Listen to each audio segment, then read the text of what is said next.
Hi, I'm Steve Bowman, Managing Director of Conscious Governance. I've been working in the board and CEO space for over 40 years and have seen some of the very best and some of the very worst of board strategies, tactics and techniques. And my job today is to talk about what makes a really good board meeting.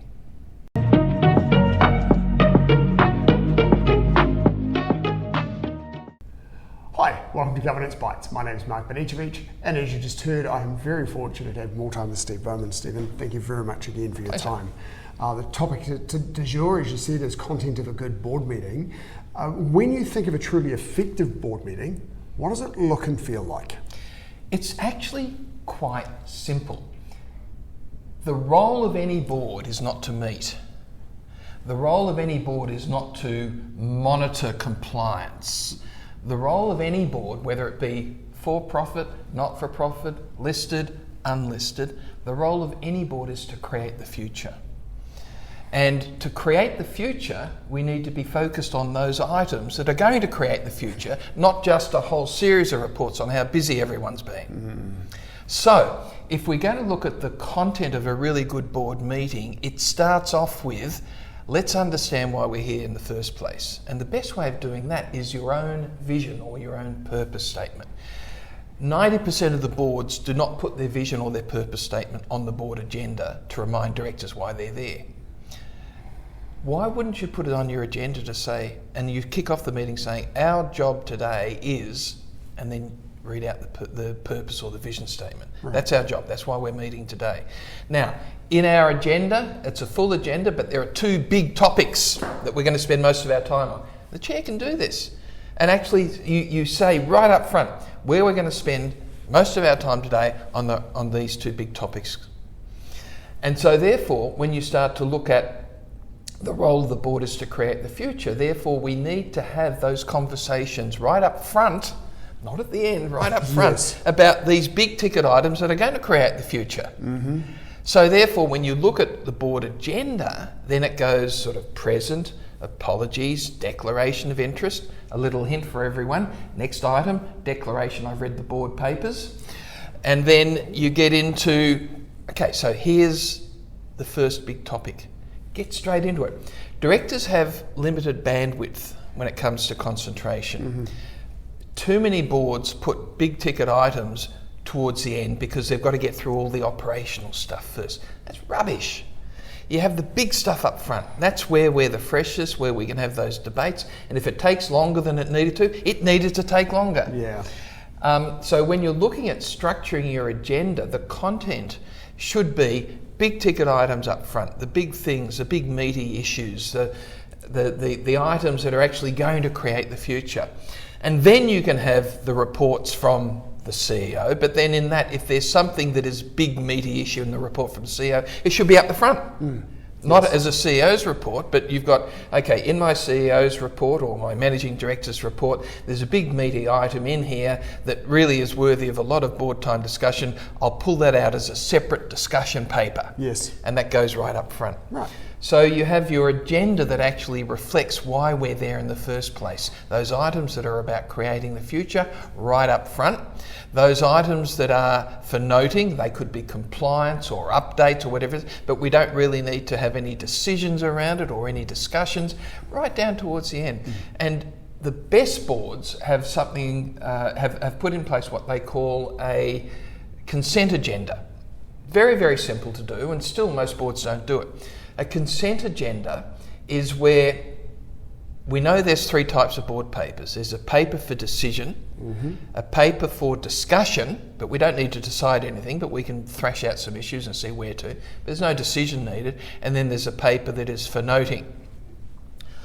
All those papers for noting are put at the end of the agenda under the heading, paper for noting. And then at the start of the board meeting, present, apologies, declaration of interest, declaration I've read the board papers, approval of all the papers for noting. Not to be talked about, they don't need to, they're just for noting. If any director wants something in that paper discussed, they have to ask the chair prior to the board meeting, and that way we can pull out a discussion paper from that item in readiness for the board meeting. Yes. And where, I think I know the answer to this question, where then do you talk about the minutes of the previous meeting? Well, the minutes of the previous meeting are very simple. Present apologies, declaration of minutes, approval of minutes of the board of previous meetings, okay? That should be a paper for noting, all right? So, because we've already got that approval of all the papers for noting, so we've already got the approval. Right. So the one answer to the question is at the end. Another answer to the question is it's part of the consent agenda, so you don't need to discuss it at all. It just gets approved. Yeah. Brilliant. The only time, approval of the minutes, I mean, logic goes out the door sometimes with this. I've seen in board meetings, I've seen a director stick their hand up and say, look, I move that we approve the board minutes. They weren't at the meeting. Right? So now, if you don't agree with those board minutes, you should have contacted the chair prior to the board meeting. One of the tricks of the trade for everyone who's on a board is that you really never want to hear at the board meeting, what did you mean by that? You should never ask that at a board meeting. You should always ask it prior to the board meeting. Right. And you should never hear at a board meeting, oh, I need more information on this. You should always hear about that prior to the board meeting. So one of the tricks of the trade for any chair or any board is to have a session 2 or 3 days prior to the board meeting called a clarification session. So when you've sent your board papers out, usually 5 days and a weekend, or 6 days or 7 days, not the day before, then that gives the directors a chance to read through it and to highlight any information that they either need more information on, or they don't know what it means. They've got some clarification. You ask that at this half-hour clarification session, and then those clarifications are sent to all directors so that you don't have to hear about it at the board meeting. Yes. Guaranteed it'll knock 30% off the time of your board meeting if you do that. How do you define productivity in a board meeting? Is it about decisions, debate, alignment, or... Look, productivity, again, you go back to the reason for the board, to make the choices that create the future for the communities we serve. That's our job, right? True productivity is where everything is focused around creating the future. Now, of course, finances are important. It's very hard to create the future if you're insolvent. Right? Also knowing in terms of the finance, what are the big drivers, what's going on there.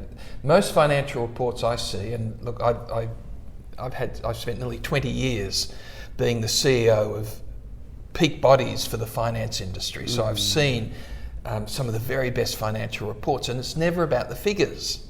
It's always about what the figures mean in the report, rather than having just a MIOB spit out of the profit and loss and balance sheet. What you've got to have is a discussion paper that highlights, here's what these trends are showing, and here are the implications in the next 2 years for us. Here are the options we've got to deal with it. Now that's a proper finance report, not just a copy of the P&L and the balance sheet and cash flow. So having the implications for a board paper spelled out very, very quickly and very clearly at the front of the board paper. So here's the issue. Here are the 2 major strategic implications we need to talk about. Here are some of the options. Here's our preferred option. Now let's get to it. And as a CEO, that's what you want to put in front of the board too, right? These are some things that I'm battling with that you need to know about it, or I need some help with. Yeah, exactly right. A good CEO's report should always say, here's an update of how we are operationally in a dashboard, 1 page, all the major things that see. Here's the agreed parameters behind what's good and what's not good, and here's where we are. So you can identify those top 6 or 7 key parameters that tell us whether or not we're on track, whether we're going gangbusters or whether it's falling off. 1 page. And then what the implications of those are. Too often I see dashboard reports where they're beautiful dashboards, they're fabulous, and I'm still left with what do you want me to do with this stuff? So the value of having great content for a board meeting is not in the detail, not in the content, it's in the analysis, it's in the implications of that. So that's why we always recommend for any board paper that where you have to either have a decision or a discussion around it, there's a little heading that says strategic implications for board discussion, actually pulled out as a separate heading. Yeah. Or in some cases it could be strategic questions for the board to consider if it's a paper for discussion. Yeah, absolutely. And now you've talked about the importance of elevating those strategic issues first. How then do you balance the strategy with discussions around risk, around performance, and around culture? Okay, so strategy and risk are flip sides of the same thing. Right? Most boards don't understand risk. They see it as a compliance issue. They see it as, my risk report, here's the risk register. Here's what we've done.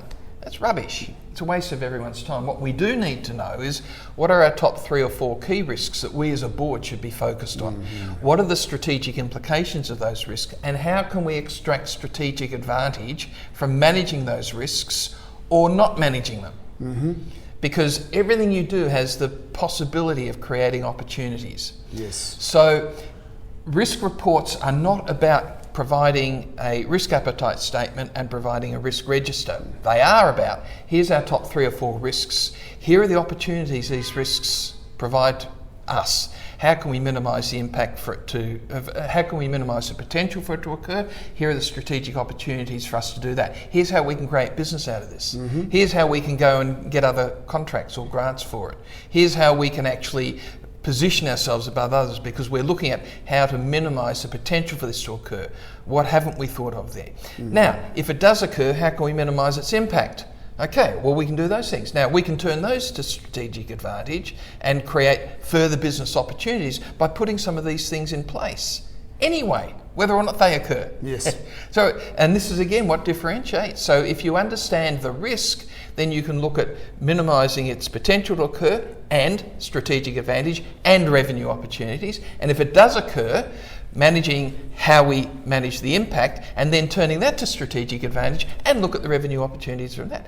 Now, this is where risk becomes exciting and interesting. Yes. And it fulfills the compliance stuff, but it also goes to the very heart of what risk is, which is it's the flip side of opportunity. Yes. And as you said at the start, compliance, risk and compliance are different things. Compliance is really an operational matter. It's something that the CEO, as a matter of hygiene, make sure that everything's under control, and it should be part of the report to say everything's under control, you don't have to worry about it. Well, you have at the start present apologies, declaration of interest, declaration of all the board papers, attestations. Yes. And so therefore there should be 4 or 5 different attestations. Yes, we've paid all of our taxes. No, that's exactly right. We've paid super. I mean, you see in the news all the time companies that have been sued or directors that have actually been sued because they've used the superannuation payments in Australia as cash flow equalisers rather than actually paying them. Yeah. So we want attestation, and the beauty of attestations at the start of a board meeting is one of 3 things will happen. The staff who have to attest to these things are either lying, and that's actionable. Yes. Or they've made sure it happens, they've done it, or they're onto it and they've told us we've got a problem here, but we're onto it. Yeah. Okay. Right. So yeah, it's just a really easy way of keeping people focused without becoming operational. Yeah, brilliant. What proportion of the board meeting should be forward-looking versus the retrospective stuff? You're going to say most, but... Well, again, the purpose of the board is to create the future. Yeah. The retrospective stuff is very interesting, and a lot of people who sit on boards have as their day jobs operational matters. So of course they want to get into the detail. What colour was it? How many people were there? What happened here? Who said what? You know, and that's not our job as a board. We're not there to do that. But having a little bit of detail about the key business drivers of the business, what some organisations do, and I'd really recommend this to everyone who's listening to this, is maybe start off your board meeting with a short 1 minute or 1 minute and a half anecdote of something operational that illustrates the vision of the organisation. Right. So we had one example. We do a lot of work in Qatar, and the Qatar Energy has a lot of many subsidiaries, and we've been doing a lot of governance reviews in that area. That's a whole other story, that one. And Qatar Energy, the chair of Qatar Energy, starts off each board meeting with a short video that their comms people have done of an interview with one of their frontline staff about what they did that illustrates that safety is not just a piece of paper, it's how we function. Yeah. And the most brilliant example of that was a board meeting I was sitting in on, where a young engineer had finished shift and he was walking back up the mine, and he saw that one of the pressure gauges was heading towards red. But he finished his job. He was off shift, but the other guy was running a bit late. So this engineer stayed, and he went half an hour over his allocated shift to wait for the other person to point out the gauge to him. Now, a little thing, Yeah. but it illustrates that safety wasn't just a piece of paper, it was actually how it went. And the chair used that to hammer home to the directors that safety is absolutely paramount in everything we do, and we have to be that ourselves as directors. Right. So, a very powerful message if you start off your board meeting with a short anecdote. It's not a PR fluff piece, something that illustrates the values and the vision or purpose or mission or whatever you call it of that organisation, that illustrates it. And if you do that, then all of a sudden you've got some really good things to put on your website as well. You've said before about the first thing on your agenda being your purpose statement of the business, and then having this anecdote brings people back to that purpose right at the start. That's the real life example of it, and it's not. It should never be done as a PR fluff piece to get the troops rallied behind you. That's rubbish. It should be a real life example that illustrates. Yeah, right. It feels to me like the board has a role to play in the retrospective stuff. Yeah. Making sure that the hygiene is there and everything. Or they've got to understand, they've got to put in place what's acceptable and what's not. Yes. So the retrospective stuff, the best way of doing that is often through ratios. Yes. So and most don't do this well. Balance sheet, for example, is a great example. All right. So in many organisations, I see they provide the balance sheet, and most of the directors look at it and say, "Yeah, okay, so it looks okay, it's fine, okay." Hang on a second. What's our liquidity ratio? Yeah. All right. What's the ratio of debtors to creditors? Yeah. What are the top 3 or 4 or 5 things that our balance sheet can tell us? Let's make it easy for the directors by pulling them out. Just give the ratios. So then you've got, here's our liquidity ratio is 1.2. Now, a number of directors will go, well, WTF? What does that mean? Yeah. So we need to know anything below this figure is not acceptable. Here's our benchmark.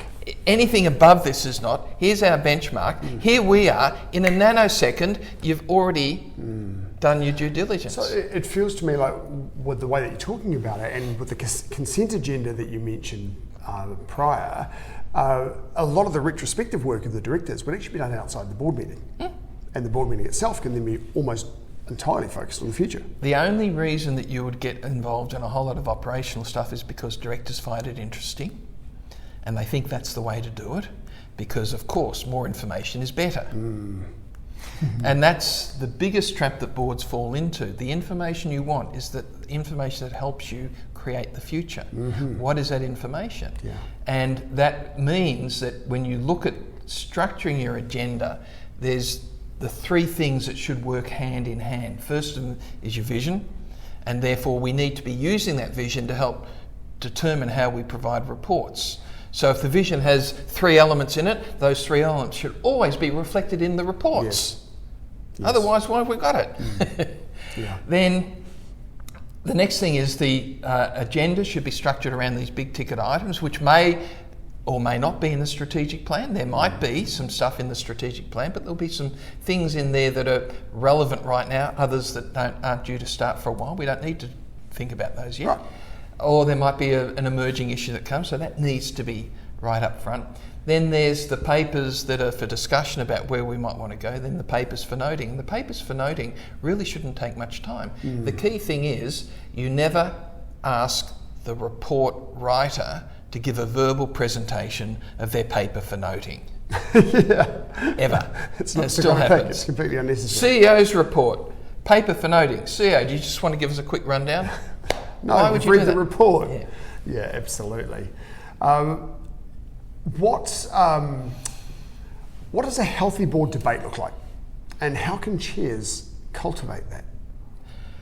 A healthy board debate is where every director understands that if there's 7 of us around the boardroom and 7 of us agree, then 6 of us aren't required. So, what that means is that you should never just agree with other people. If, at the very least, you can take the black hat view. Well, what if our assumptions are wrong? But it's got to be done from that space of curiosity. Yes. So, healthy board debate is where we say, here are some options. You know, one of the things I always look for as a director is if I get a paper for decision coming up to me as a director, and it's got, here's the issue, here's my recommendation. That's a red flag.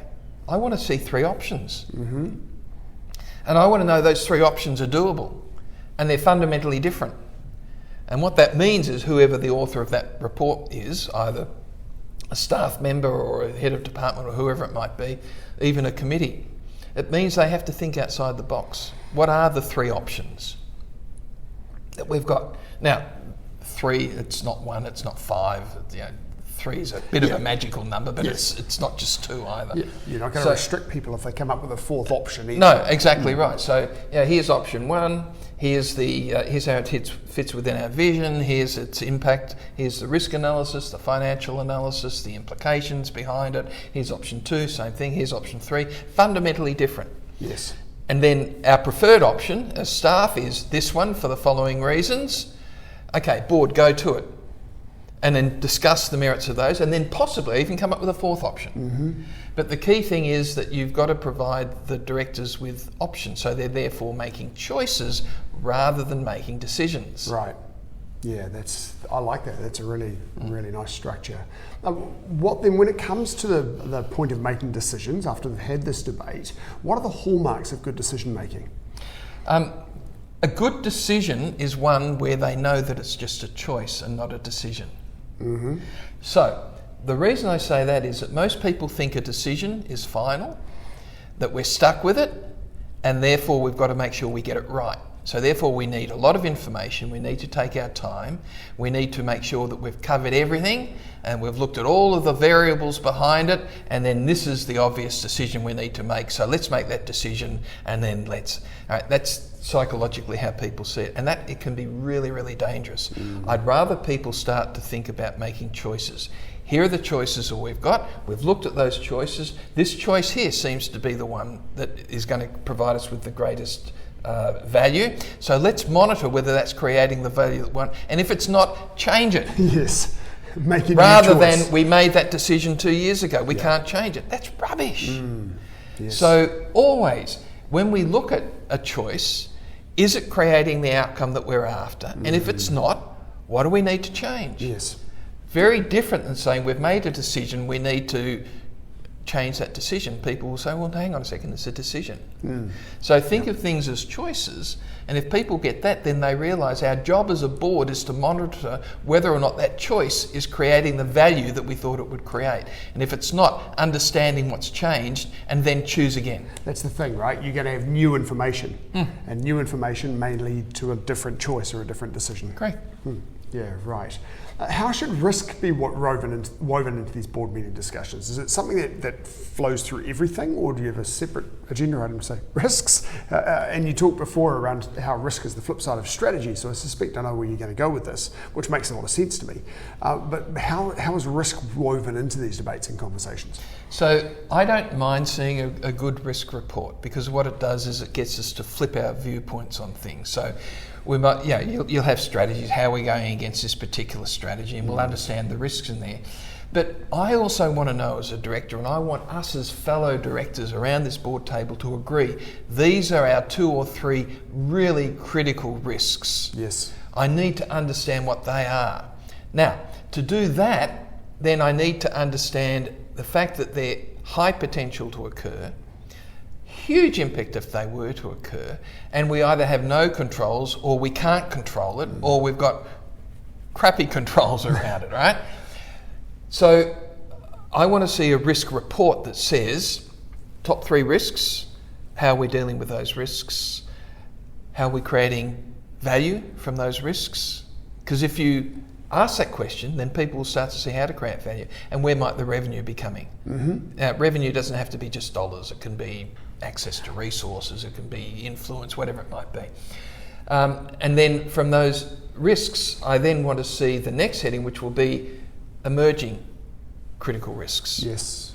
You know, AI, for example. Now, that's probably not so much emerging now as it's right there in front of us. Demographic change. Yeah, demographic change. So emerging critical risk, we need to keep our eye on this, because if it were to occur, it could be a fundamental change. Now, it's interesting, risk is not about negative things happening. You know, the biggest risk that most organisations face that they don't understand is growing too quickly. Yes. Because we know that about 64% of all businesses fail because they did not manage quick growth. Yes. And things fall over. So, you know, what are these emerging risks? And let's have some conversations about where we want to go with that. You know, when the issue of cybersecurity came out, it took boards about 10 years to get their heads around it. Way too long. AI, it's taking about 2 years. Most boards now have it on their agenda to have some conversations about it, but I would still say probably 50-60% of boards haven't really looked at it because they think it's an operational issue rather than, well, this is changing the nature of a whole lot of different things. Don't buy into the hype. You know, everyone who's got a LinkedIn page is talking about AI and how you can use it and hire me. Now, what does it mean for us? What does it mean for our supply chain? What does it mean for the way we look at business? What is it that we aren't even able to see because we're so used to doing it this way? Yeah, what does it mean for, if you look at something like the Porter's Five Forces model, what does it mean for new entrants coming into our industry? In 5 years' time, let's get ready for that. Yeah. Let's be one of them. Yes, yeah, absolutely. How can boards ensure that meeting time is used effectively without feeling rushed? And a related question to this is the challenge of the chair, keeping board meetings to time, keeping discussion items to time. So some boards allocate times to it, just as an indicator. And they use that as a perception management device. So we will spend 45 minutes talking about this issue, and it's only a 4-hour meeting or a 3-hour meeting. We'll spend 45 minutes or an hour on this one. Already starts to provide the peer pressure that this is a really important thing. So I've seen some boards do that. I personally don't like allocating times, but it's a personal preference of the chair more than anything else. So you can use it to manage, but also the skill of each of the directors to self-monitor themselves too. You know, there are some directors who love the sound of their voice, not because they're bad people, it's just who they are. You can't not allow that to occur, but the single biggest technique every director can use that they often don't use is to ask a question to help others gain clarity about what it is that is being talked about. So, you know, one of the greatest questions that any director can ask at any time in a particular discussion is, okay, John, that's fabulous, thanks. What's a strategic issue for us that we need to focus on here? And then just shut up. And that person will then immediately go to the next level up. So what's the strategic issue behind this? Shouldn't be to try and prove them wrong, but it's to help them give clarity. If you find a conversation is going round and around in circles, then the chair or any other director could ask a very simple question, which is, okay, so what question should we ask here that would give us clarity to get us back on track again? And then shut up. Yeah. Someone will come up with something. Right. So the power of question is not just to interrogate, it's to provide both wisdom and also clarity for people to focus on what really needs to be focused on by just reminding them. Yeah, thank you. If a board could only do 3 things to improve their meeting content immediately, based on your experience across boards, what would those 3 things be? It actually is 3. So the first one is make sure that everything we do is focused around our vision, purpose or mission statement, and we use it.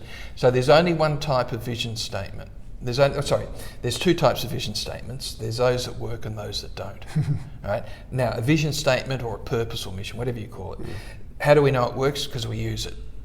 We use it in everything. It's a powerful filter in everything that we do. How do we know that it's useful? because it's useful. We can use it, right? If you can't use it, then you don't have a good vision statement. You find one that is. It shouldn't take you long. It takes about 20 minutes to really get to the nub of what a really good vision is. It's not a 3-day live-in. The second thing is structure your agenda around papers for decision, for discussion, for noting, and the big ticket items up front, and the things that we talked about before. And then the third thing is the board reports to support that. Most board papers are voluminous without providing focus. So board reports really should have a one-page summary. Now most boards will do this quite well, but I've seen many summary reports that are pretty useless. They're just a rehash of what's in the report. So we really need to know, here's the issue, a couple of sentences on here's the context, here are the big risks associated with this, here are the key questions that we need to consider that's worthy of our time. So if you get your board reports to the stage where they're actually helping focus, there's 2 criteria for a good board report. And for those of you who are in New Zealand, you will love one of them. The first one is it's got to answer the so what question. So what do you want me to do with this? So why is this important for me? So what? Right up front. Don't. And then the second one is the where's Wally conundrum. Don't make me search for Wally. Wally's in there somewhere. Put a big red circle around and put it right up front. So don't make me search for Wally and all of this. So the where's Wally component needs to be highlighted up front. So in the CEO's report, for example, if there's a big item in there, don't leave it in the CEO's report, pull it out as a discussion or a decision paper separately. So all the where's Wally stuff is right up front. You get those 3 things happening, and you get a really good chair and the culture of questioning, and you've got a board that's an absolute pleasure to sit on. Oh, fantastic. Be nice to be on some of those. One final question, and it related to the board agenda actually. What advice would you give a new chair about shaping their first board agenda? The key thing is to, again, go back to the reason that the board is there to create the future. So when you're shaping the agenda, you can ask your directors, are there any emerging risks or any emerging issues that they think is worthy of time? You ask them in advance. You should never have a board agenda item at the end which says other business.